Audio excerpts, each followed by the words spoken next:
Ladies and gentlemen, welcome back to Pathways to Excellence. And I'm very honored to be here today with Jer Ren and Zhi Zheng, our golden boys who have gotten into MIT's class of 2028. Congratulations on your achievements, gentlemen.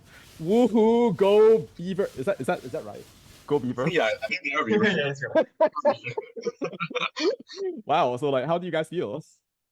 excited, of course. Like excited for what's to come in the few months. I believe Mhm. Jer Ren shares the same enthusiasm. Yeah, the precious ones. Well, I mean, it's kind of like a dream come true, right? I remember, Zhi Zheng, that in your last interview, like when I asked you like which college you wanted to go to, then you said, "Oh, definitely MIT." Yeah, Do you have any like dream schools, maybe? Definitely MIT, but like who doesn't, right? Who doesn't? Yeah, of course. Like, It was like that sort of like Spider-Man. rare enthusiasm that like you just like don't see like very often nowadays. But like you got your wish. Oh, yeah. I mean, the main reason is like I want to meet Spider-Man. Peter Parker is somewhere there. Like I want to meet Peter Parker. It's canon. It's canon. Ooh, right. That was the alumni connection that I had not made before. Okay, interesting. What about you, Jared? Like, how do you feel?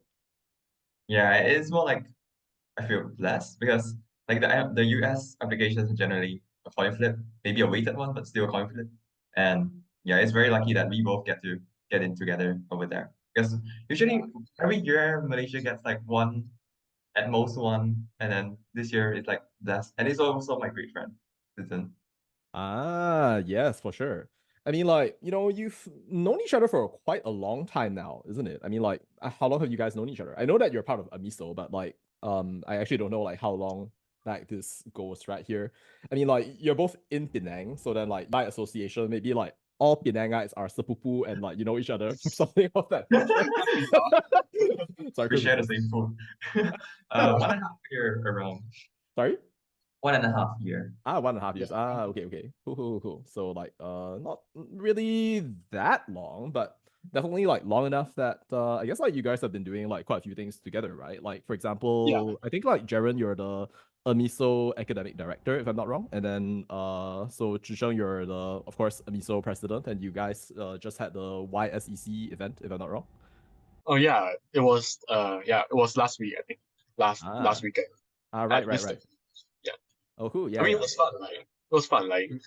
Getting to see everyone in one place instead of doing like theoretical problems, they actually get to do hands-on things. I think it's Mm, a first time, and it's a very good first time. I think. I Though see. there are a lot of rough edges, but it's the first event, so can't really complain. The first of many, I'm sure. Okay, Yeah, then. hopefully yes. For sure, for sure. So, Jared, you mentioned blessings earlier. So then, like, of course, like, in order to receive something as a blessing, right? So, like, you have to maybe like want like that outcome, I guess, like in the first place. So maybe like to kind of like start off right here. So both of you, I guess, definitely wanted to go to MIT at the outset.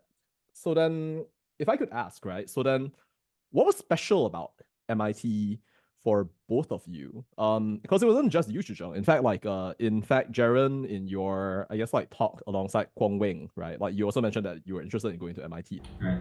About my dream university, I would say it's definitely MIT. Dream schools, maybe. Definitely MIT, but like who doesn't, right? What did you feel was so interesting or compelling about the school that made you guys want to go? I think on my side, it's more like the people who come out of it that makes me wonder like what's going on in the curriculum. So the first contact between me and MIT, or the first is like Mrs. Suhaimi is one of my idols. Is leading the Olympiads right now, and what he's been doing has been amazing. He has helped me a lot, and when I searched it up, like he's from MIT, man. So that was the first contact, as in such a wonderful man is from MIT, and I was wondering like how because usually Malaysians when they go overseas they tend to stay there in general because yeah realistically it's better well off out there, but then Mr. Swami decided to came back and say as you Victor. So yeah, I was wondering like what made them want to come back and contribute to their own country. I see. Okay, cool. Well, I'm sure that you guys will find many opportunities in the future as well. I mean, like I saw that you opened up like your Math Olympiad Discord a while ago as well. So hopefully that's gonna be like something that more people, I guess, like come into at some later point too. Well, okay, so thank you for that. Well, what about you, Zhi? I think the reason that I really want to go to MIT is because of the flexibility, and because like if I'm not really sure like the details of how the whole course system works, but I believe because I've heard a lot of like stories from alumni and stories from like the blogs and websites. So for example, if you apply to the UK, then if you apply for maths, then that's what you're going to be doing for like 4 years. But at MIT, you can like get to do a lot of courses, and I'm not sure if it is the case, but they say it's a norm for people to take like different courses. So that's what really attracted me, like the flexibility to do things that are outside of what you initially wanted, because like things change, right? Things keep evolving. So in my high school years, I started doing like programming and maths, but then like I then evolved to do like physics. Like I then became a very big physics nerd. So like I understand like that feeling of changing and like discovering something new, that like excitement. So like I believe that's what's really attracting me to like MIT. I see. Apart from it being the Spider-Man school. So yeah, that's the Spider-Man school. Yeah. Okay, cool. Well, I mean, initially, actually, I was thinking kind of like maybe there was a connection between MIT and like the Olympiads. I mean, like, if we simply look at like the track of history, like, if you think about, for example, Tristan Chang, MIT admitted last year, Ong Shien Jin, dozens of years ago, professor of practice at ASB, Mr. Suhaimi, of course, who has been leading the Math Olympiad team for many years before Ivan Chan eventually took over as like coach and stuff of that nature. And of course, like you both have a very deep connection to the Olympiads. Jer Ren, you essentially as Malaysia's most decorated math Olympian for the IMO with 2 gold medals, if I'm not wrong, in the IMO. And then, of course, Zhi Zheng, yourself as a gold medalist in the IOAA and also a silver medalist in the IPHO. So congratulations on those incredible achievements of an international scale. So there are a lot of people who actually tend to go to MIT who happen to be from the Olympiads. Would you guys have like a guess as to why that's the case? Because like if I were to just like rattle off like some names, Anzote, Yo Song, blah blah blah, like I can just like count like lots of people who made the same choice as you guys have. The majority of people who do Olympiads are the ones that really go beyond like the school syllabus, and I think that's what MIT really wants. Like even if you have the best grades, you have like 1600 on SAT, like 35 on ACT or something like that, even if you have all those good scores, it's not 100% of what MIT wants. So like they really want people who go beyond, and people who actually have a really deep passion and interest for what they really do. And I think like Olympiads are one of the avenues that people who have this kind of nature to like develop. So it's not that you have to have Olympiads to go into MIT, but it's have to have the passion and fervor for what you do, which most of the time makes people like join Olympiads because like it is a good avenue to expand. That makes you go to MIT. I think that's what's happening right here. But that's my 2 cents on the topic. I'm not sure what Jer Ren thinks. Yeah, on that, like I think Sudan has had a wonderful explanation on why MIT wants the Olympiad people. But in terms of why the Olympiad people wants MIT, I feel that's more or less a snowball effect there, as in many Olympiad guys are going there, and so you hope to collaborate and work with such kind of peoples, and then you go there. As in my case, the very reason, at least my first contact of MIT is Mr. Suhaimi, which is a case of a snowball effect that's happening over there. Yeah, it is. Actually, like I remember in the IOAA, like I think 4 out of the 5 USA competitors are all from MIT. Same thing for IFO as well. Like everyone's going to MIT, so like it's the place for nerds. Oh, that's insane. Okay, so you're gonna go there and you're just gonna like hang out and then just be all like, oh yeah, so like pictures. Okay. That's incredible. Is that the same for you as Jared? What will you be seeing like some of your Olympiad participants go on to MIT as well? Not to even mention Tristan, Song and Enzo, but even the one during the IMO's ceremony, the one sitting beside me is actually getting into MIT. Really? Like yeah, I just talked to him for 5 minutes and like also Malaysia? No, it is from somewhere. Like also Malaysia? No, it is from somewhere else. I see. Right. Because I think like Malaysia is only you guys. Cool. Well, okay then. I hope that you get your wish and lots of chances to collaborate as well. So let's now move into, I guess, like your goals at MIT. I mean, it's a world-renowned institute, place of Claude Shannon and apparently now Spider-Man, which I wouldn't have known if Zhang hadn't told me. I think I read that somewhere. I think I read that somewhere. Yeah, it's from the movie Nowhere Home. Like the whole premise is that he wants to get into like MIT and he rescues the admission officer and everything. Oh, Yeah, Dang, okay. Maybe you will remember? meet Peter Parker there. Oh yeah. Okay, cool. So do you guys know at the moment what you'd be interested in exploring at MIT? I intentionally said like exploring right here, because like major can be, I guess, like decided upon like at a later point. But yeah, like what do you guys have in mind? Like a first course maybe for MIT, a major, like a particular professor or whatever have you right there. I'm thinking of going towards somewhere philosophy, ethics, and perhaps that part. And because apparently I've been absorbed by the ethical dilemmas on YouTube recently, and that captured my interest. So that's one thing. And there's also the linguistic course that um I promised my linguistic Olympiad teacher to go take one at least. Oh, wow. Interesting. What? Ethics and philosophy. That's kind of interesting right there. Yeah, Huh. but generally it's like more to take the opportunity that of the flexibility that Susan mentioned. Because if it's in the UK, everything is narrow. You can only study math, in my case. But there's a bunch of opportunities and I hope to make the most out of it. Okay. Cool. Thank you for sharing. What about you, Zhang? Well, I guess for me, because like computer science is one of the more popular courses at MIT, so I'm definitely gonna try that out. And I also really want to try chemistry because it's gonna be like quite a controversial thing because like I've never touched chemistry like in my high school. It's not that I've never touched. It's that it's a rare opportunity for me to get to do chemistry stuff in high school. So I Ah, really want to explore more of that avenues. It's like the only thing that relates me to chemistry is like theory and textbooks, which isn't the worst thing at all. But I really ah, want to explore lab times, making math, and ah. cooking different things. I see. Okay, wow. I I mean, yeah, look I forward really to want to your explore. Walter White Yeah. art. No, I'm kidding. Wait, Whoa. is this appropriate for YouTube? Okay, no. But I'm sure that Joyton will be very happy. Like I you mean, get to like nerd out and make chemistry things I together. mean, like I'm not at Jordan's level though because like I still have a long way to go in my chemistry journey. But I think that's Okay. one of the avenues that I'm gonna like branch out to. I think. Cool. Well, let me know when you eventually convert lead into gold. Other That's things gonna of need that some nature. atomic physics. But yeah. Okay, cool. So, all right, interesting. So, well, I guess like, oh, actually, like this is kind of like a random question.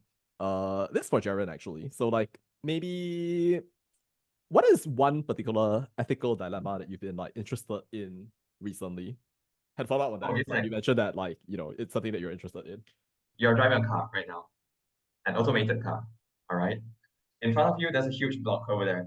If you hit that thing, you get 100% death rate.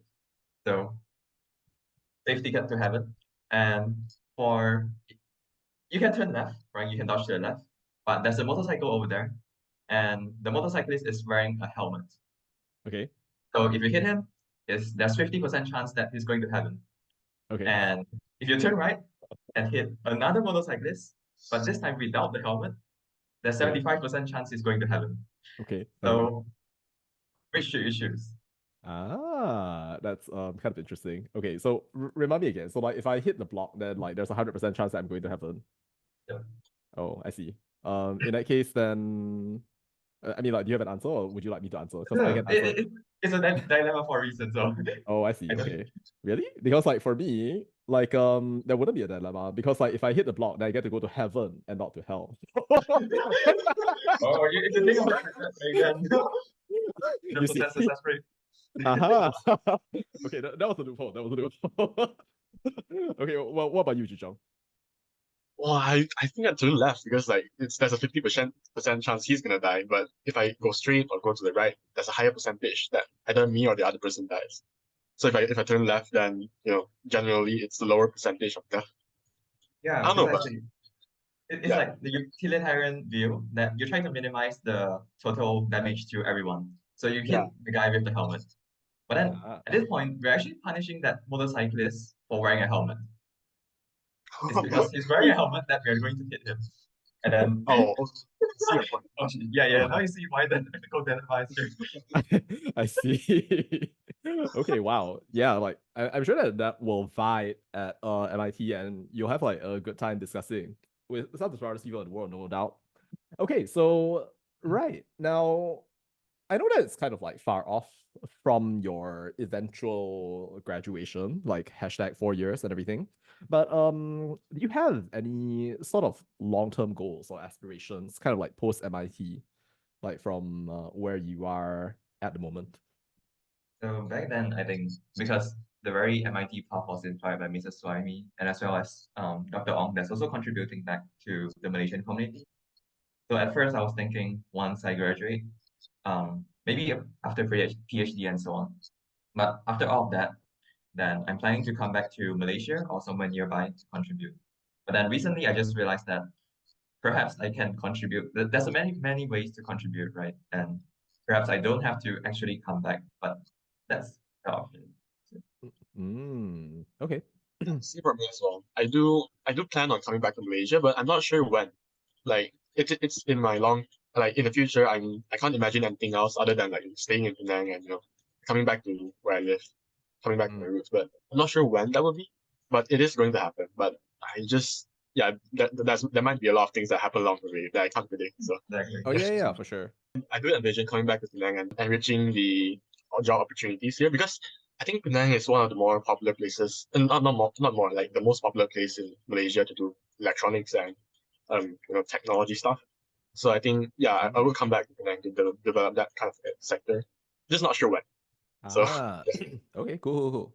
Well, I mean, like you have like some people out there, like Justin, for example, who's like apparently contributing to like the government's open data initiative and stuff of that nature. So who knows? Like you could find like many different ways to do that right there. But well, I hope that you will have that wish fulfilled in time right there. So thank you for that. Well, I guess when you kind of think about your transition then to I guess like MIT, like what are some things that I guess you guys are most excited for at this point in time? Could be, I don't know, like like what do you guys think? I think the thing I'm most excited about is like going somewhere that far for the first time because I've never been I think it's quite literally the opposite end of Earth. I think it's like 170 something degrees of like difference in longitude. So like it's literally on the other side of the Earth. So yeah, that's gonna be what I'm most excited about. Like seeing how people live there.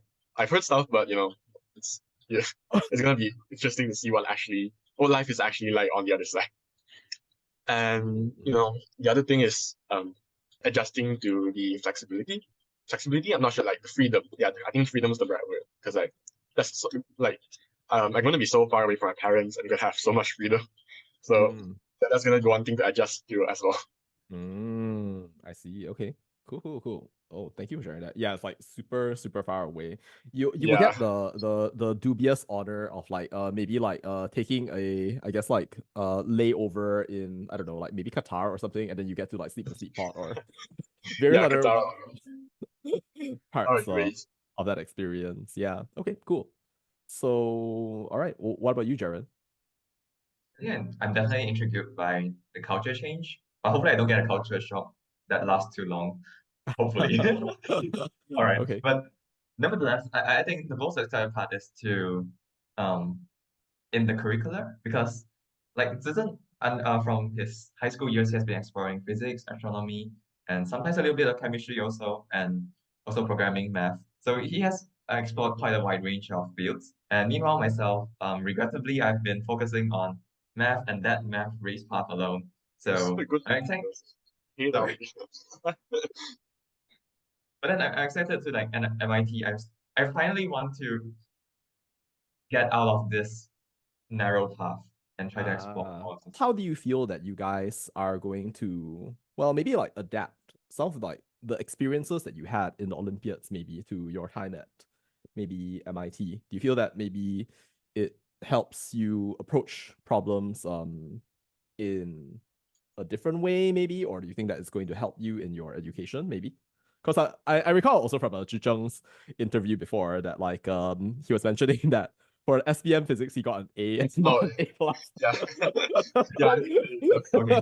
So maybe that's gonna be different, like, you know, with the MIT experience. I don't know. Yeah. I wouldn't say that it would definitely help, because I know that not everything would help. Like for example in physics, like a lot of the times the problems in like Olympiad physics are crafted to have like elegant solutions. But like the thing is, in real life nothing is that beautiful all the time, right? So it might help in the problem sets, but it definitely wouldn't help in like, I mean, I'm not sure. I don't say that definitely wouldn't help. But like it probably wouldn't help in actual research, and because like not everything's so beautiful all the time.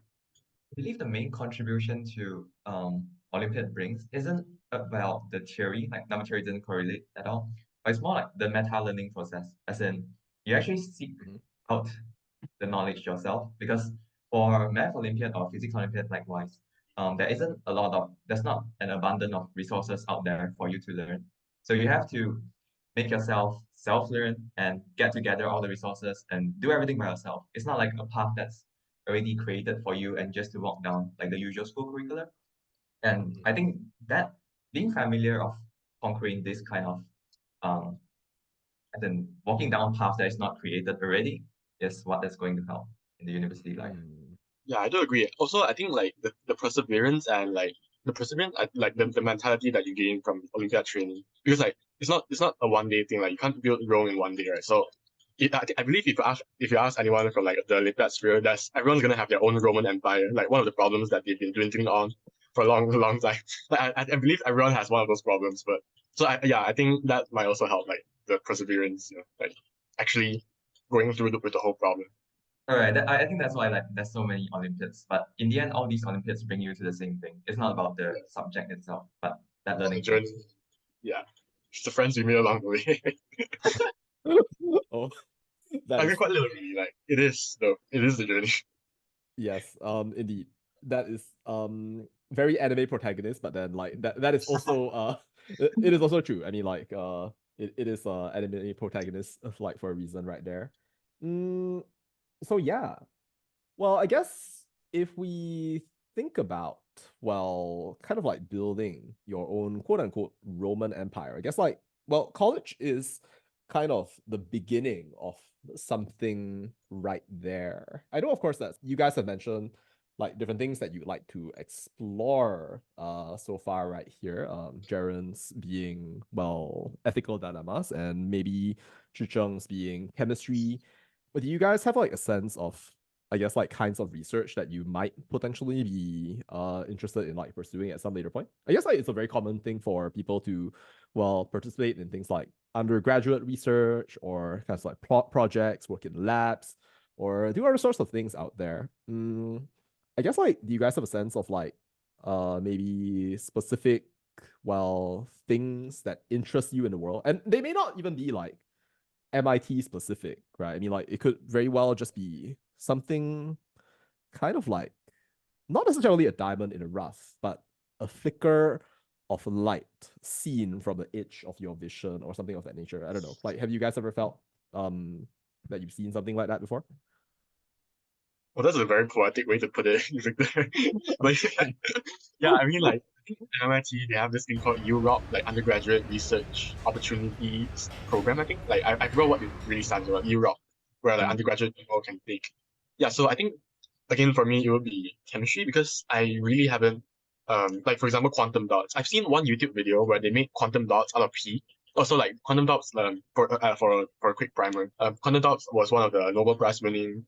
It won the Nobel Prize in chemistry, I think this year in 2023, where it's basically like when the molecules get to the scale where quantum effects come to play. I'm quite interested to see like like how people actually go about doing like exploring and actually figuring out how to make something like that. So maybe that's one of the avenues that I might explore. But it's gonna be a long way since, as I said, I'm not really proficient in the world chemistry. I still have a long way to go. But yeah, that's one avenue that I really want to explore. the flicker of light in a peripheral vision. Something of that nature. You never know. Yeah, you never know. It is what it is. Yeah. Well, what about you, Jer Ren? For me, I don't think it's like a flicker of things, but I like the code though.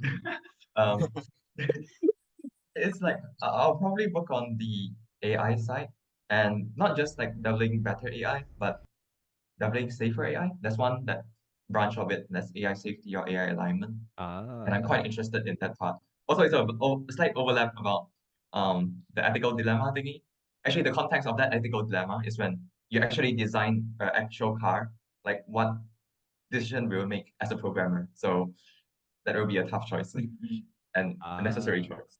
Yeah, I'm planning to go on that side so that because I feel like even right now when ChatGPT has been released, everyone's hype about what it can do, and certainly so am I. Especially in writing essays and yeah. Don't write your MIT essays to ChatGPT, please. Never know, never know. There was a class at Oxford University where the instructor actually encouraged the students to write essays with ChatGPT in the conception that maybe like humans and AI working together might actually produce a better outcome relative to just, you know, either one individually. That is cool though. I mean, I guess like when it comes to like AI alignment, like kind of like moving beyond self-driving right here. I guess like do you have any thoughts on like situations that need more alignment relative to like other situations maybe? Like self-driving I think is like one thing. Of course like And you not that I claim to be an expert about this, like that's just a very brief thought about it, but at least we can control the production of nuclear weapons. You can't build it in your backyard. But later on, when chips get more and more advanced, you can't really stop someone that collect enough chips and the softwares to actually train an AI that can pose a threat towards the world. I think that's the problem that is going to happen. And this thing is growing too fast in some way. Then the growth in AI, yes, exceeded a lot of expectations. And if we don't move fast, I think there'll be a problem. And that's why I was like trying to in that way. Oh yeah, for sure. Just a few months ago, actually, I think it's still the case now. I remember trying to put P6 of the IMO 2023 into ChatGPT. It flat out refused to give a solution. It's like, I'm sorry, it seems to be a math Olympiad problem. I refuse to do this. One of the companies are offering like a 1 million prize for that for anyone who designs an AI that can solve sufficiently many Olympiad problems or something like that. Really? Okay, wow. So like something like the Millennium Prize, almost. Yeah. Ooh, okay, interesting. Cool. Okay then. I guess like now kind of thinking now about like your journey to where you are at the present moment. What do you feel got you guys into MIT? Of course, like, you know, on the outer surface, like we can see that you guys have obviously taken part in like a ton of different Olympiads, and that is celebrated by your school in the form of like the poster at the back of the elevator. Anyway, yeah, so like that's the outer surface, right? But I guess like I don't know. Like if you were to kind of like think back to everything that had happened right here, I guess like do you guys hold a particular view on the idea of nature versus nurture, maybe in like kind of like determining, I guess like what led you guys to where you are today? Like in terms of like say maybe nature, it could be like a person's like personality, inclinations, or otherwise. Nurture might then be like, you know, like you just like mark, and you just study as hard as possible kind of thing. And then from there, then you lift yourself up to that point right there. I guess like do you guys have like any thoughts on like what led you guys to where you are today? I think it goes back to the question of the thing that we highlighted in a previous a few questions ago, I believe. It's like MIT really wants people who has that fervor and passion for learning. Like just that you don't have to manifest that in Olympiads. You can manifest that in for example, the debates you join or the projects you make. So, oh yeah, by the way, like if you want to see like amazing amazing projects that MIT students make, you can search MIT Maker Portfolio, and then you might see like a lot of different Oh, yeah things. Yeah. So I mean, like, yeah. Anyways, like MIT really wants people who has that like kind of passion in whatever they do. It's not all about studies and grades. So, but yeah, I couldn't like say there's one particular point in time where it's hard to pinpoint one particular point in time where like that really got me interested in whatever I do. But it's kind of like everything everywhere all at once movie, right? Like it's a small little thing in the past actually affects so much in the future. So yeah, it's really hard to pinpoint one specific instance in time. But yeah, I believe be it nature or nurture, like whatever makes a student have that passion or fervor would be a motivation for MIT to. I believe that's what's happening. If you focus on a single path, let's say in the math path, of course you see people like Terence Tao and Ji Song. You see like people that is intrinsically has better chance than you in some way. But then that's only by focusing on a single path. And like quoting the Chinese proverb like 天生我材必有用 means that everyone has its own purpose or something like that. Everyone has its own strength. So I think the main idea is like to find the actual path that belongs to you. But that is very rarely done in the Malaysian culture. Interesting. Yeah. I think it also goes back to like how because I'm not really sure how it's structured in different schools, but for example, in my school, there's only a few. It's really hard to start a club. Like if you have for example, I really wanted to start an astronomy club back in high school, but then it was so bureaucratic like that. There was so many things that I needed to do, so I just like gave up on it. It's really hard for people to explore what they really want. Like as Jer Ren said, everyone has one of the things that are that they are really like good at, but it's hard to discover that naturally given the structure that we are in. Like you have to nurture your nature. Okay. Absolutely. And in relation to that, actually, so I have a question actually from a few Mensa members. For your information, Zhi Zheng, so like we were just like casually talking about Pendatang, and then your name came up, and then like for some reason or another, like basically a bunch of people just started like praising you, being all like, oh my gosh, like what happened right here? The boy is super smart to get what he has today, and he will go far beyond. No, seriously. Yeah. Maybe like maybe Alan right here. So like Yeah, Alan. Yeah. So like it is kind of interesting right here. So I guess okay. So like a toy question. I don't know like if you I have a response to that, but like, what do you think about Mensa as an organization? I mean, like, cause like I do remember that you recommended me a cafe to kind of like visit. Yeah. When I was in Penang, one point. So like, do you have any thoughts about that?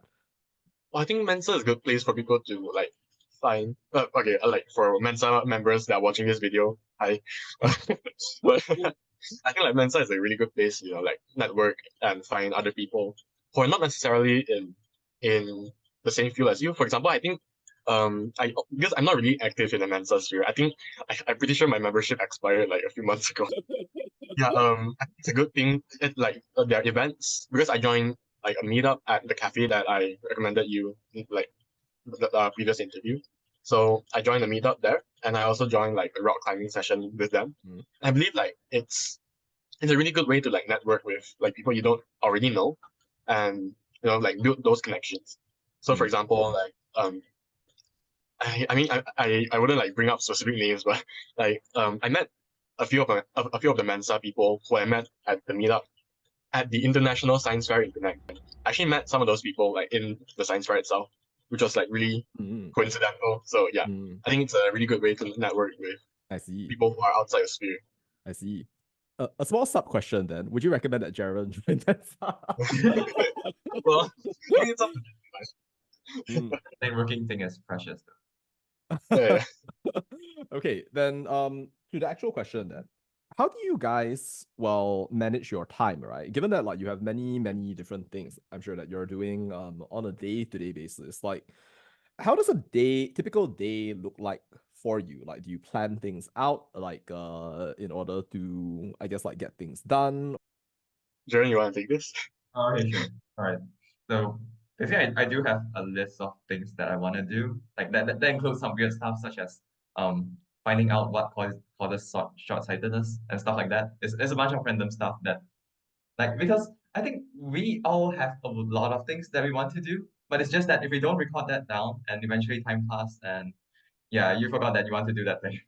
So what I do is every time I have an idea, I just write it down and on the very next day, I'll just look through my entire list and see which one captivates me and do it. Especially right now when we have 8 months of precious Yes. free time. Oh, precious indeed. Yes. Mm.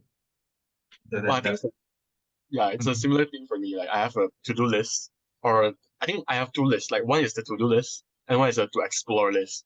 So for the to-do list, it's like one of the more urgent stuff. Like for example, paint. Like, because some parts of my house, the paint is chipping off. So like paint my house walls, and like um finish this particular project or something like that. So that's in my to-do list, which is like everyday task, and also like to explore list. So to explore this, it has like read this chapter of this book, like finish this book, and like learn what this is. So yesterday I was looking at the precession of Mercury's orbit. That was like one of the things I crossed out from my list yesterday. Like it's like Mercury's orbit like keeps changing, but Newton didn't predict it. So that's why Einstein. I mean, from historically, Mercury's orbit is the proof that special relativity works. But I didn't know why until yesterday. So yeah, like it's one of the weird things that I put on my list. So I think it's the same thing as Jer Ren, like what causes short-sightedness. But yeah, That's awesome. Yeah. yeah.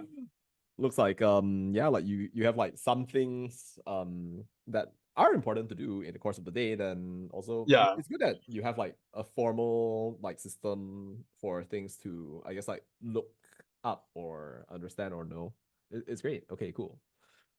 Moving then into the discussion really of like different activities that you guys are doing to kind of like give back to the next generation.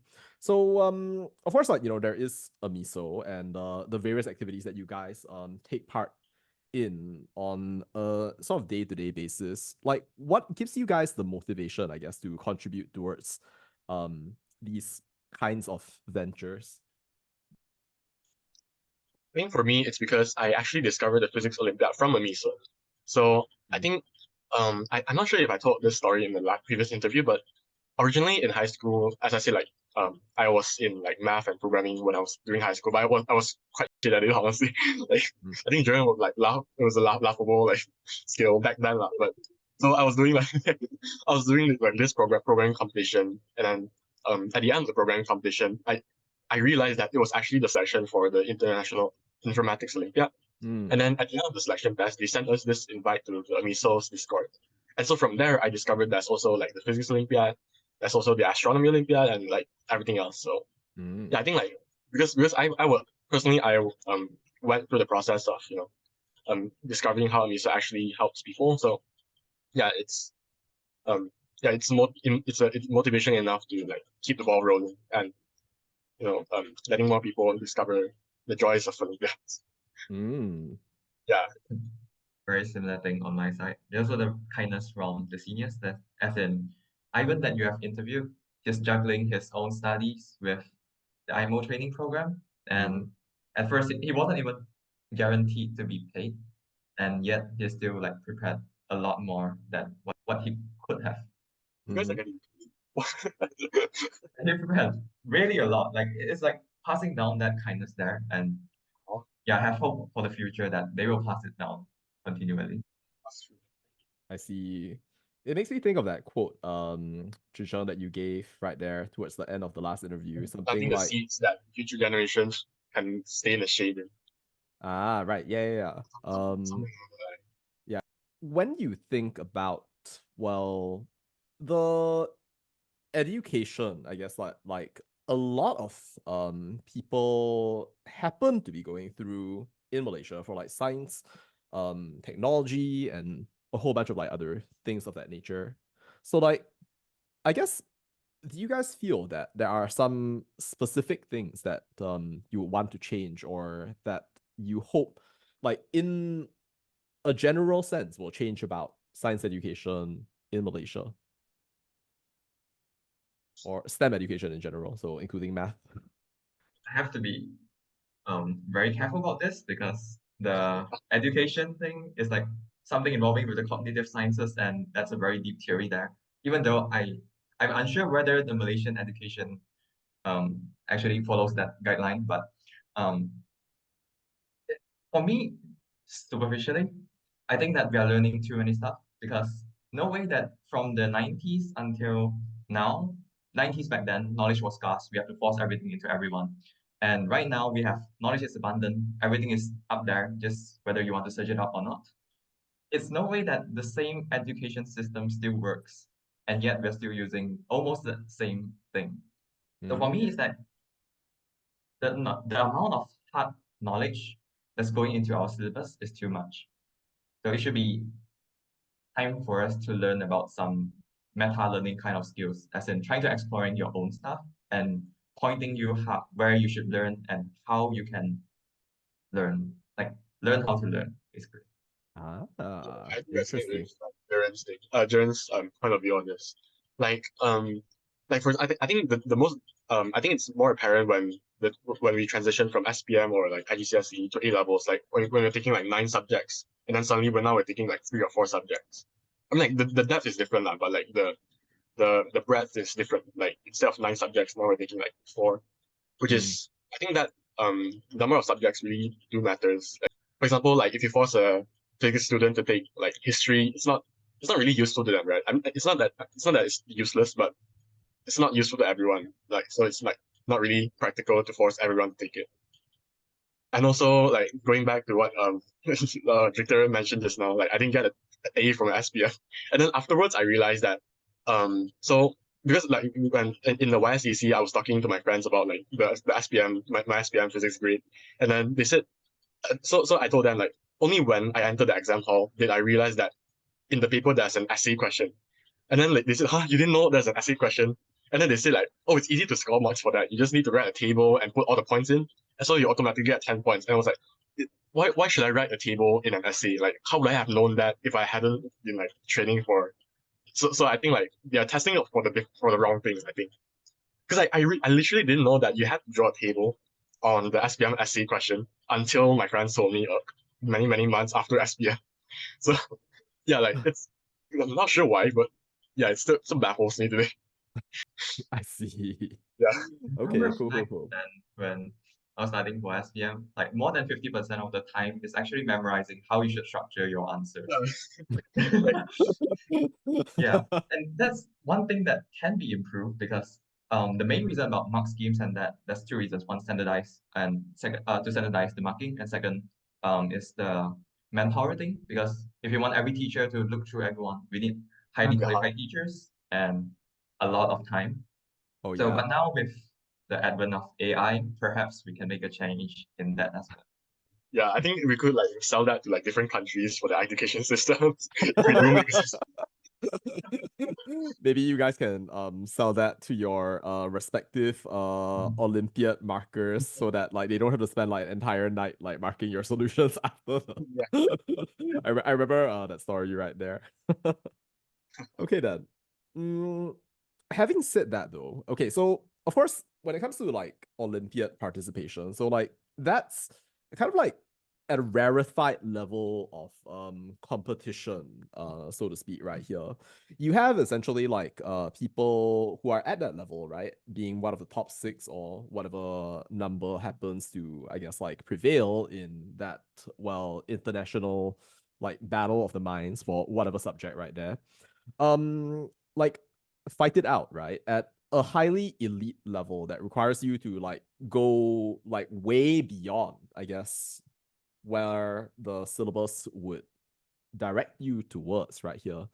But I guess like if you were to think about like say elevating maybe like the floor really of like say Malaysian education right here, like what do you think might be like some good ways to do that? Or is it really that, when it comes to like, participating in and doing well in, let's say, competitions or exams at that high level, it's really just dependent upon people's interest at the end of the day? Or like you feel that maybe like there's a sort of like happy medium whereby there are some specific things that we can do in order to make our country's education system more amenable towards developing this sort of like elite quality talent? Well, that's a really hard question to answer. I think none of us would have the best answer. So yeah, I think it's a really hard question to tackle. Well, One thing. Oh, yeah, you're go first. You. go first. Oh, okay. So I think one thing is that the parents' emphasis on education itself, it's because Olympiad is something like a separate journey out of the usual curriculum, and a lot of parents are not willing to invest in such kind of stuff. So if we really want to target the general public, where the general public means that the general parents doesn't want to really invest on their own children, then that means that we have to bring our country's own education system up. And that is okay. We can talk about systems that may work better. For example, the US systems that encourages exploration more, but changing the entire system is more of a political stuff rather than arguing that it's already better system. Oh yeah, It's for not, sure. it's not our role to decide that. Yeah, maybe. Can you imagine Helen and Ivan coming out on a SPM question? I mean, like, So, wait, do you guys know about Helen and Ivan? I only know Ivan. Oh. Wait, Okay. Do we want to do this? Sure, let's do it. Okay, cool. I have a math problem for you guys. oh wait, is it? Oh wait. Is it like the PSLE one? Yes, it is. Yeah. Okay. Oh, okay. You wanna try it? Like, okay, let's go. All right. Here you go. So, okay. So, in dedication to Ivan Chan, I have no idea who Helen is, but anyway, like in dedication to Ivan Chan. Okay, cool. Like, here you go. I thought you were talking about me. Yeah, this one. I think I remember seeing this. Okay, cool. Do you want to try doing this? Kind of. There's the time to shine. Okay, time starts. Now. 3, 2, 1. Hey Siri, start a stopwatch. Okay, Oh, this actually, is algebra. it actually didn't start a stopwatch. So that was like kind of like false start. But anyway, I'll add like 5 seconds. Go. Let's go. I'm gonna get my pen and paper out. I'm sorry. No, I feel like the pen and paper won't work. It's something that tricks you into using pen and paper. I see. Okay. Is that enough information? Maybe.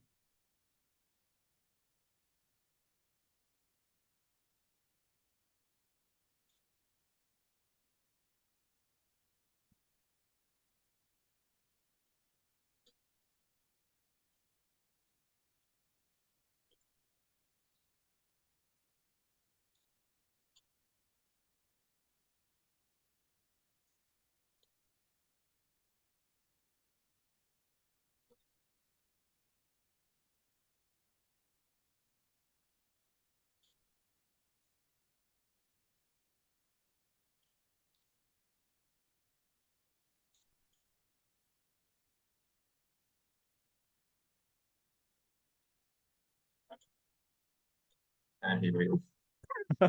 Can't be. It has to be. Sure. Sorry for putting you through this.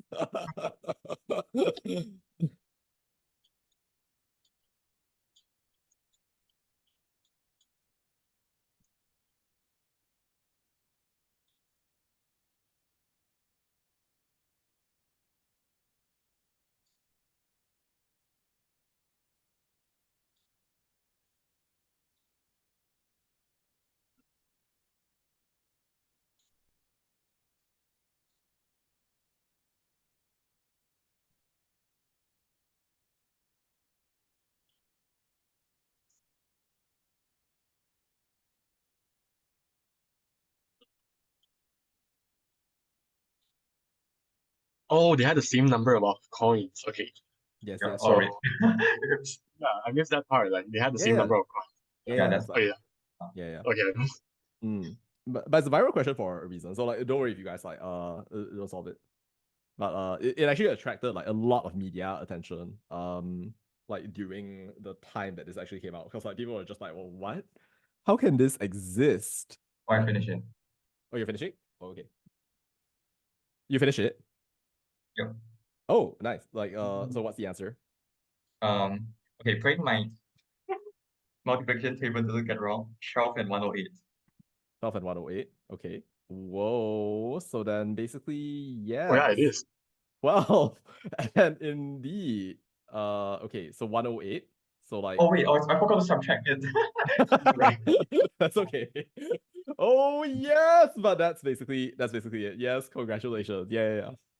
Okay, Nice cool. problem, Ashton. Sorry? Nice problem. Nice problem. That's probably yeah. Yeah, but thank you for writing that.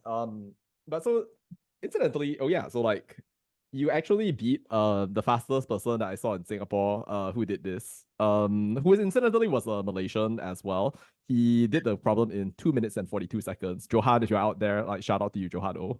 The second fastest person was in fact like a Singaporean.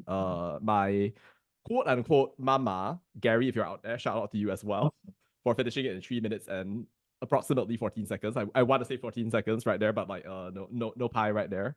But yeah, the vast majority of people that I encountered also weren't able to solve it. But the reason I raised this is just to illustrate that like the kind of like standard that's kind of like expected of people in I guess like countries like say Singapore, it's just materially higher in like a lot of different ways right here. So I don't know, like maybe that could be I guess like a level of expectation which might be beneficial towards Malaysia, or I don't know, like do you guys think that that's trolling, or do you think that that's like a good thing for the education system to expose children to that sort of thing? I think like that might be quite an extreme example, but I think that's one of the things that good testing should look like. It should look like critical thinking instead of rote memorization. But I think that's a good example, but quite an extreme example. Yeah. I think the problem itself defies the usual method that you use to solve these problems. So it's because that we have established a very good system on solving this kind of problems, and this problem actually doesn't use that system. So many people are stuck.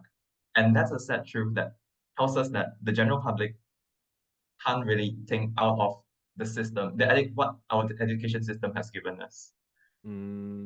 Yes, indeed. Okay, well, thank you so much for that.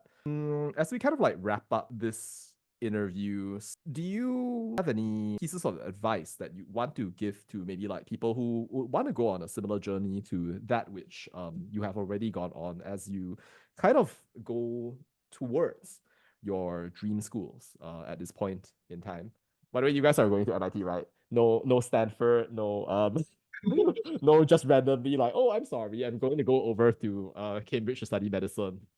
We both didn't apply to anything out of MIT in the US, I think. Okay. Just checking. I know one kid who basically got to like Harvard and then it was like, no, I'm sorry, I'm gonna go to Oxford to study medicine. So okay.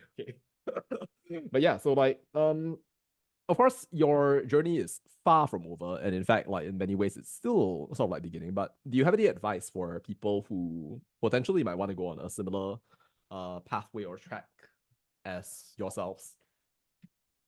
This will be a I very think- good. All right, you go first. Yeah. You go first. For me, like I really understand the struggle when I really wanted to improve in programming and maths, but I really couldn't. So I think like the thing is, don't lock yourself into one like niche area of study. Like you can expand yourself, just explore a lot of things, and there has to be one that really fits you. That's what I would like advise. Like if I were to go back and tell myself, hey, you can stop doing this. Like you can explore other things. That would be what I want to tell myself. Yeah. I think mine was of the similar taste. It's like, it's very cliche, but pursue what you truly love. There's so many Olympiads for a reason, and that doesn't even cover photography or Pokemon documenting or something like that. Yeah, but Okay, for documenting. Oh gosh. there's a lot more to explore out there. And I think the good thing about the US is that if you really pursue your passion and show that you are really serious about it, they'll take you, unlike the UK. So yeah, just pursue what you really like, and don't do it just for the scholarships or test results. It's like walk down a path that you enjoy walking instead of towards a destination you hope to be there. Beautiful advice. Thank you so much. And as a last question to the both of you, so like, are there any like specific things, ideas, projects that you want to share, I guess, with the audience? Things maybe that you want people to participate in or otherwise? Thing to promote is Amiso's next event, the Youth STEM Cup. That's coming up. I think like the first round will be in March and the final round will be in like Putrajaya in April. That's tentative. Like the tentative thing is the tentative schedule is that we're going to be holding an online one in March and the final one in April. But yeah, just follow Amiso's page and we'll like announce any latest updates. So yeah, that's one event coming up in a few months. Problem setting committee is already working on it, so hope they enjoy the problems. Steve's already working on it. Okay. Yep. Ooh, right. Okay. The final question. Do you guys have any people that you want to thank or people that you want to shout out to, I guess like in your entire journey so far, like to where you are and to where you will be in the future as well? I have a long list of over 100 that's waiting for my final Yeah. IMO. But for now, let me just thank for this MIT journey, like my parents, Mrs. Suhaimi, and all my teachers who have written the wonderful recommendation letters for me. Same for me. Like my parents really helped a lot, and all the teachers that been with me, either in INTI or like in high school or my Olympiad teachers, all of them are really like pivotal in like my journey as well. So I really big thank you to them. Indeed, for sure. Okay, well, thank you, gentlemen, for this epic interview, and really appreciate it. And of course, the very best to all of you on your journeys right here, which have just become, oh my gosh, you're gonna go. I'm such an epic journey. Okay, I'm getting emotional. Okay, recording off. All right, cool. Thank you so much. Thank you. Thank you Thank so you, Victor. much. Thank you so much.